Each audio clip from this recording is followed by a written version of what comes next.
Baik, kita lanjutkan kembali materi kita ya.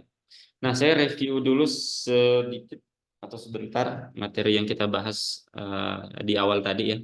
Jadi kita sudah membahas mengenai metode setelah metode yang sebelumnya kita bahas di pekan sebelumnya, metode teknik integrasi langsung. Kita membahas metode separasi variabel. Jadi ada kasus-kasus di mana kasus persamaan diferensial di mana tidak mudah untuk melakukan integrasi langsung, sehingga kita berpindah ke metode selanjutnya, yaitu metode separasi variabel.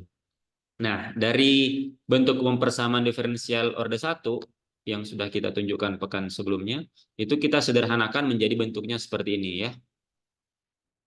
Nah, kemudian kita ambil kasus di mana A dan C itu dia konstan ya.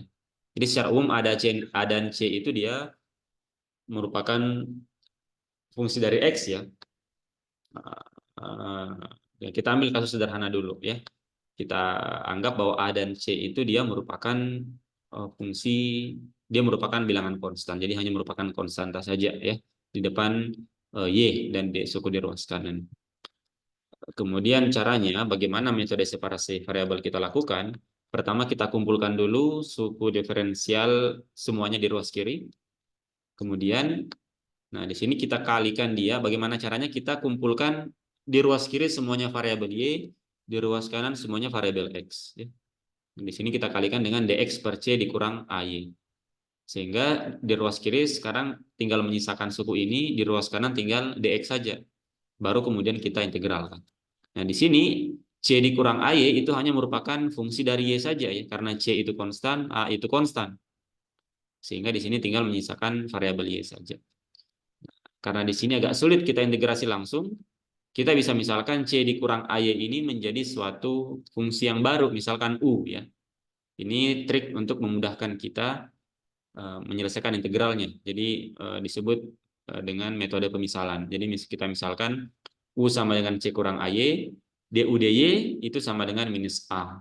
Sehingga kita dapatkan ungkapan DY itu sama dengan minus 1/A DU. Nah, baru kemudian ini kita masukkan kembali ke dalam persamaan diferensialnya nih. Sehingga kita dapatkan bentuknya seperti ini sekarang. Integral 1/U ya, karena di sini sudah diganti U, dikali dengan minus 1/A DU sama dengan integral dx.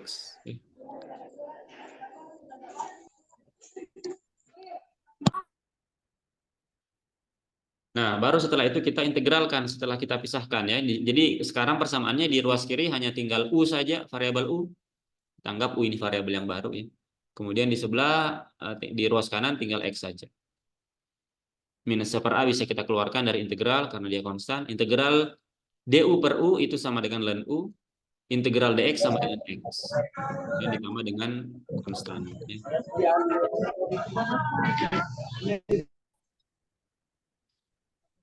Kita dapatkan di sini sekarang persamaannya menjadi minus 1/A ln U sama dengan X ditambah K. Ya. Di mana K itu adalah konstanta. Ln U sama dengan minus AX tambah ke aksen, di mana ke aksen itu merupakan minus A dikali K ya. Jadi minus 1/A-nya kita pindahkan ke ruas kanan. Nah, sehingga kita dapatkan sekarang ln U-nya kita kembalikan U ke yang sebelumnya ya, U sama dengan C dikurang AY. Berarti kita dapatkan di sini ln C dikurang AY sama dengan minus AX ditambah ke aksen. Atau E sama dengan minus AX ditambah ke aksen sama dengan C dikurang AY. Eksponensial ini bisa kita pisahkan, E berpangkat minus AX dikali E berpangkat ke aksen sama dengan C dikurang AY. E berpangkat ke aksen itu merupakan suatu konstanta yang baru. Kita misalkan B, kita dapatkan B E pangkat minus AX sama dengan C dikurang AY. AY kita sisakan di satu ruas sama dengan C dikurang B E pangkat minus AX, sehingga kita dapatkan Y sama dengan 1/A C dikurang B E pangkat minus AX. Ya. Inilah bentuk solusi umum. Jadi kita lakukan separasi variabel terlebih dahulu. Kemudian kita mengambil contoh kasus yang kita ambil di pekan sebelumnya ya, rangkaian listrik itu juga dengan menggunakan metode separasi variabel ya, tidak bisa diselesaikan dengan integrasi langsung. Di sini kita coba integrasi langsung, ternyata dia tidak bisa kita selesaikan ya. Kita tidak bisa selesaikan dia dengan integrasi langsung, sehingga kita harus lakukan separasi variabel. Metodenya sama persis dengan soal yang ini tadi ya. kasus yang tadi, kasus yang umum tadi, dari persamaan umum persamaan diferensialnya. Jadi kita kalikan dulu persamaannya, persamaan diferensialnya dengan dt per seluruh suku yang di ruas kanan. Nah, baru kemudian setelah kita dapatkan bentuk persamaannya seperti ini, suku yang ini itu kita misalkan lagi dengan fungsi u. Kemudian kita cari turunannya, kita dapatkan bentuk diferensial dari dq dinyatakan dalam du. Kemudian kita kembalikan ke persamaan diferensialnya, sehingga kita dapatkan integral dari variabel u di ruas kiri dan integral variabel t di ruas kanan. Kemudian kita selesaikan integralnya. Kemudian setelah didapatkan hasil integralnya, kita kembalikan u-nya ke suku yang ini tadi. Jadi kita dapatkanlah solusi dari sebentar, solusinya mana? Waduh, dia ke bawah ya. Saya lupa tadi. Ya, ke bawah. Nah, ini tadi. Nah, ini ya. Jadi kita dapatkan kembali, setelah kita masukkan ungkapan dari u-nya kembali, kita selesaikan, kita dapatkan solusi untuk q-nya ya. Juga bentuknya mirip dengan yang di atas eksponensial ya. Seperti ini. Nantinya pembahasannya mungkin secara lengkap bisa dilihat di rekaman nanti yang akan dibagikan ya. Kemudian kita ambil contoh yang lain lagi, misalkan ada persamaan x, y aksen sama dengan y, kita juga lakukan separasi variabel. Kemudian contoh yang lain kita punya y aksen ditambah 2xy kuadrat sama dengan 0. Ini juga kita lakukan separasi variabel, tapi di sini kasusnya kita punya kondisi syarat awal ya, syarat batas ya. Sehingga nanti kita dapatkan nilai konstantanya, bentuknya bukan solusinya bukan solusi lagi, tapi dia merupakan fungsi yang eksplisit sudah tidak memiliki suku konstanta di dalamnya. Jadi di sini hanya merupakan fungsi dari x saja. Oke, sebentar saya set dulu ini.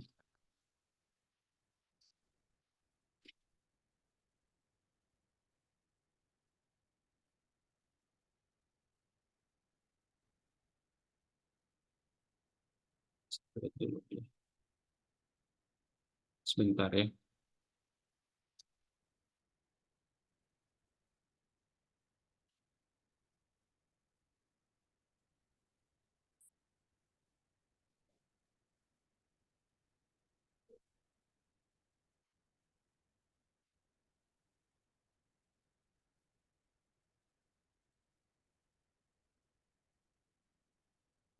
Oke.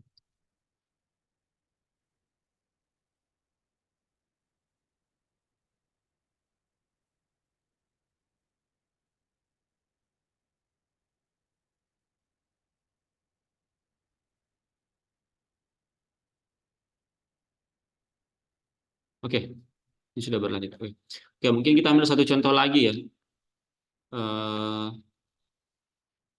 Satu contoh lagi. Nah, kalau kalian ingat di awal-awal itu kita pernah mengambil salah satu contoh kasus di mekanika yang menggunakan persamaan diferensial ya, yaitu gerak mana? Sebentar.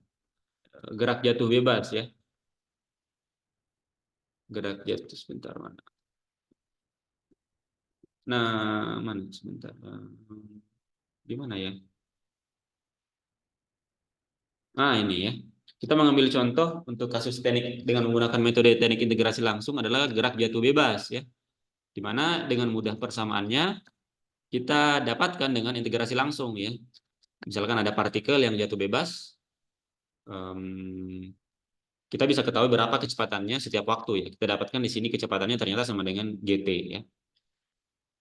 Nah, kalau misalkan ada gangguan, misalkan ada hambatan ya, kita misalkan punya gaya hambat di sini yang menghambat gerak si benda ini untuk jatuh, ada gaya gesek udara, maka tentunya persamaan diferensialnya tidak akan sesederhana ini ya. Akan ada suku tambahan di mana suku itu berasal dari gaya geseknya, sehingga persamaannya tidak bisa lagi diselesaikan dengan metode integrasi langsung. Kalau yang mengambil mekanika mekanika dasar yang di paruh awal dengan kelas saya sudah pernah membahas ini ya. Nanti boleh juga dilihat video penjelasannya di sana bagaimana ketika ada gaya hambat di sini. Tapi saya akan coba bahas di sini juga. Ini contoh yang lain, kita tambah contohnya satu lagi. Jadi misalkan ada partikel ya, dia geraknya ke bawah, ya.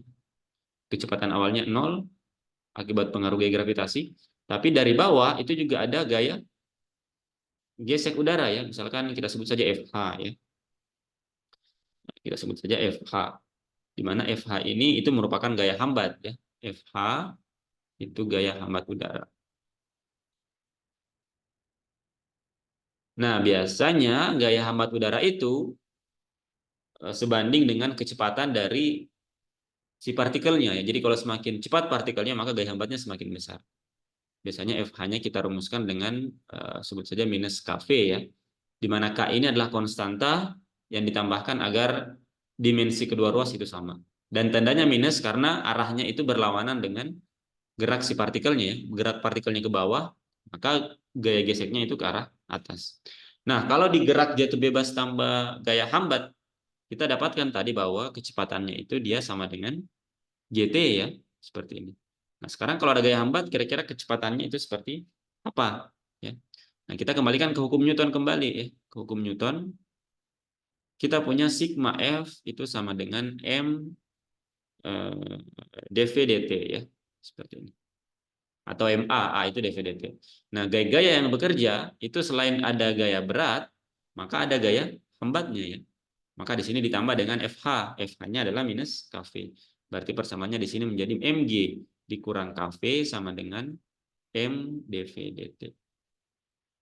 Nah, kedua ruas kita bagikan dengan M, maka kita dapatkan G dikurang KM V itu sama dengan dV dt. Nah, persamaan ini itu tidak bisa kita integralkan langsung ya, sebagaimana halnya ketika kita membahas untuk solusi ini tadi ya, untuk yang gerak jatuh bebas tanpa gaya hambat. Persamaan ini itu kita harus lakukan separasi variabel ya. Karena kalau kita langsung kalikan dt kedua ruas, kemudian kita integralkan, di ruas kiri itu masih ada v.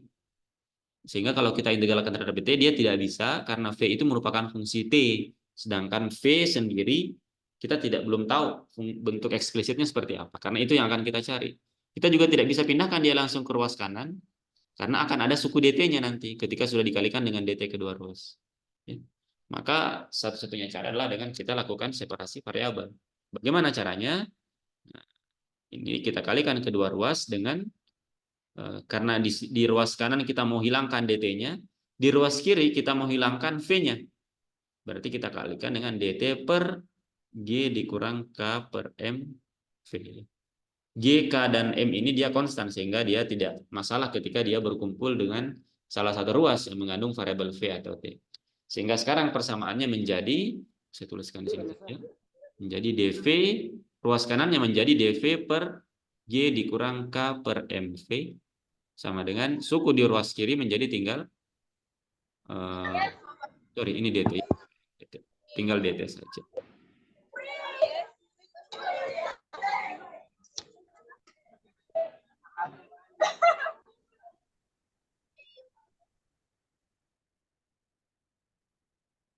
Baru kemudian di sini kita bisa integralkan dia ya. Karena di ruas kiri itu tinggal ada variabel V saja dan konstan, di ruas kanan tinggal variabel V saja. Kita integralkan. Nah, kemudian kita ambil pemisalan ya, karena di sini tidak agak sulit kita integrasi langsung. Kita misalkan lagi. Misalkan kita punya variabel U lagi ya, di mana U-nya itu sama dengan G dikurang K per MV. Kalau ini kita turunkan terhadap V, maka kita dapatkan DU dV itu sama dengan minus K per M. Atau dV itu sama dengan minus M per K DU. Baru kemudian kita masukkan ke sini ya. Berarti kita dapatkan sekarang persamaannya menjadi dV-nya, ini kita ganti dulu menjadi 1/U ya. dV-nya adalah minus M per K DU. Nah, ini saya kira mirip dengan contoh yang kita bahas di sesi pertama tadi ya. Bentuk pengerjaannya sama. Hampir sama step-stepnya. Nah, ini kita bisa keluarkan minus M per K integral DU per U sama dengan integral dt. Ini sama dengan minus M per K, ini menjadi ln U sama dengan T ya. Kemudian U-nya kita kembalikan sekarang ya, karena integralnya sudah kita selesaikan. Berarti kita dapatkan minus M per K, kemudian di sini ln G dikurang K per M V sama dengan T. Seperti itu. Kita ambil misalkan karena kita punya syarat batas ya, di sini dari V0 sampai V tertentu, di sini dari T-nya 0 sampai T tertentu. Jadi dari awal kita ambil saja di sini ada syarat batas ya. Untuk V-nya dari V0 sampai V tertentu, dari T0 sampai T tertentu. Nah, ini tinggal kita masukkan ke dalam sini ya, ke dalam kita masukkan syarat batasnya, kita akan dapatkan minus, saya tuliskan di sini saja, minus M per K, kemudian ln, di sini kita masukkan dulu batas V-nya ya, berarti kita punya ln G dikurang K per MV, kemudian dikurang ln, kalau V-nya diganti dengan V0, berarti kita punya, sebentar, oh V0-nya sama dengan 0 ya, karena dia dari keadaan diam ya, berarti kita punya V di sini sama dengan 0, ln tinggal ln G saja. Ini sama dengan T ya. Nah, suku ini bisa kita sederhanakan bentuk logaritmanya ya, berarti minus M per K ln suku ini dibagi dengan G ya. Jadi G dikurang K per MV per G ini sama dengan T. Ini bisa kita tuliskan menjadi minus M per K ln 1 dikurang KV per MG sama dengan T ya. Ini tinggal kita selesaikan bentuk persamaan. Ini kita akan dapatkan solusi untuk V-nya nanti ya. Minus M per K-nya kita pindahkan ke ruas kanan. Ln 1 dikurang KV per MG itu sama dengan minus KT per M ya. Berarti dari sini kita dapatkan E berpangkat minus KT per M itu sama dengan 1 dikurang KV per MG. Atau KV per MG itu sama dengan 1 dikurang E pangkat minus KT per M. Nah, sehingga sekarang kita dapatkan solusi untuk V-nya, VT-nya sama dengan di sini menjadi MG per K dikali dengan 1 dikurang E berpangkat minus KT per M. Nah, jadi ini adalah solusinya ketika ada gaya hambat. Nah, kalau kita bandingkan ya, ketika tidak ada gaya hambat, kita tadi sudah dapatkan tanpa gaya hambat, itu kita dapatkan solusinya VT-nya itu sama dengan GT. Jadi kelihatan bagaimana perbedaan signifikannya ya. Nah, kalau kita plot, kita akan dapatkan perbedaannya seperti apa ya. Kita plot secara sederhana saja. Misalkan kita ambil di sini T-nya sama dengan 0, maka V-nya itu dia akan sama dengan ini berpangkat 0 sama dengan 1, berarti VT-nya sama dengan 0 ya. Kemudian kalau kita ambil T-nya menuju tak hingga, T-nya sangat besar, maka VT-nya itu sama dengan ini menjadi E berpangkat minus tak hingga menjadi seper E pangkat tak hingga, berarti ini akan sama dengan 1 ya, karena 1 dibagi dengan tak hingga sama dengan 0, berarti VT-nya sama dengan MG per K. Jadi dia akan menuju suatu konstan tertentu. Nah, sekarang kita coba bandingkan plot keduanya ya. Plot yang pertama, ini adalah VT-nya, ini adalah T. Untuk yang tanpa gaya hambat dia adalah akan naik secara terus-menerus ya. Ketika T-nya membesar, maka V-nya akan membesar. Maka dia akan bentuk garis lurus seperti ini ya.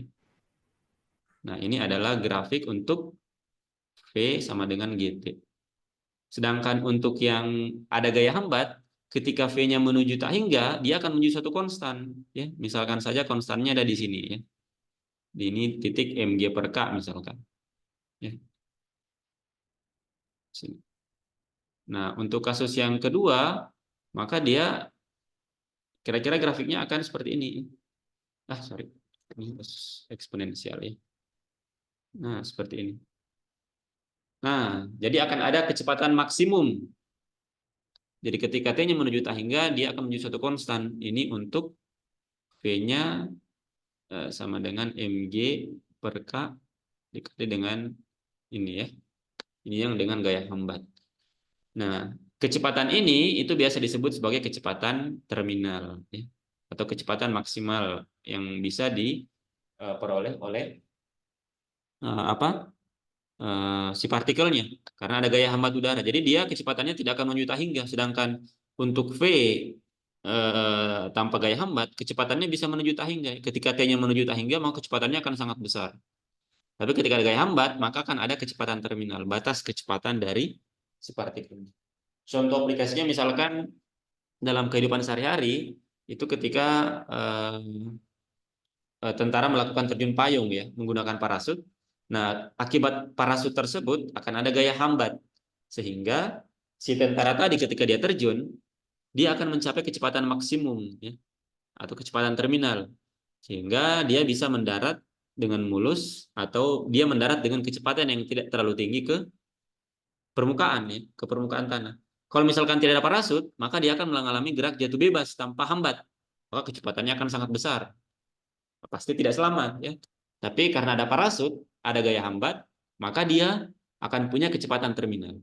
Akan ada satu titik di mana dia akan menuju kecepatan yang konstan.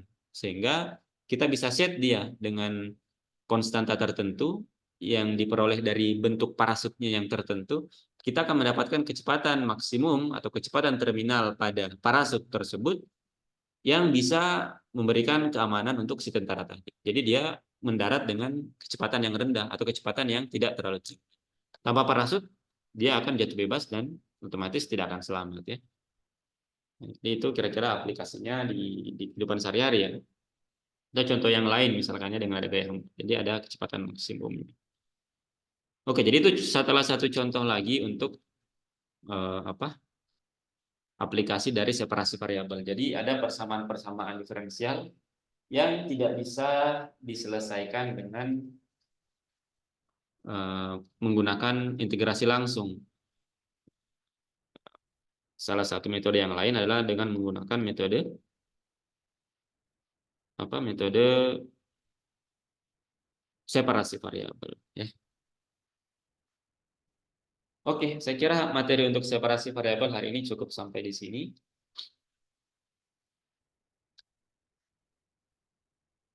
Kita akan lanjutkan materinya untuk metode selanjutnya itu di besok ya, di pertemuan selanjutnya.